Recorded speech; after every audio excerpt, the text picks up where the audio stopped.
ഒറ്റ കാര്യം കൂടി ബ്രോ, ഇപ്പോൾ റിഫയുടെ കാര്യം പറഞ്ഞു കഴിഞ്ഞാൽ നിങ്ങൾ തമ്മിൽ സ്നേഹിച്ച് കല്യാണം കഴിച്ച, സ്നേഹിച്ച് കല്യാണം കഴിച്ചിട്ട് ജീവിച്ച് തീരുന്നതിന് മുമ്പാണ് ഇങ്ങനൊരു സന്തോഷത്തോടെ ജീവിച്ച് തീരുന്ന ആ ഒരു പുതുമയിൽ തന്നെയാണ് ഇങ്ങനെ സംഭവം. വളരെയധികം സന്തോഷത്തോടെയാണ് നമ്മൾ പോയിക്കൊണ്ടേ. ആ ഒറ്റൊരാൾ വന്നിട്ടാണ് നമ്മുടെ ലൈഫ് ഇങ്ങനെ ഇത്ര ആയത്.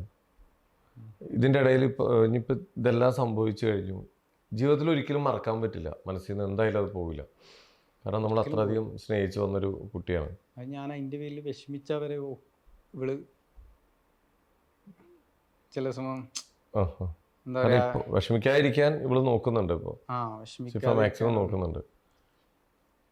ഒന്നും പറയാനോ ഓർത്തെടുക്കാനൊന്നും കൂടിയില്ല. പക്ഷെ എന്നാലും നമ്മളെ മനസ്സിലുണ്ടാവുമല്ലോ, പോവില്ലല്ലോ നമ്മൾ.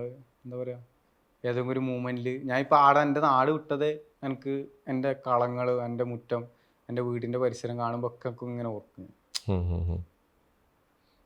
ഓക്കെ, എന്തായാലും എന്താ പറയുക, ചില സമയം ഒക്കെ ഒരു ഈഗോ അടിക്കൂലേ അത്. അതുകൊണ്ട് ഞാൻ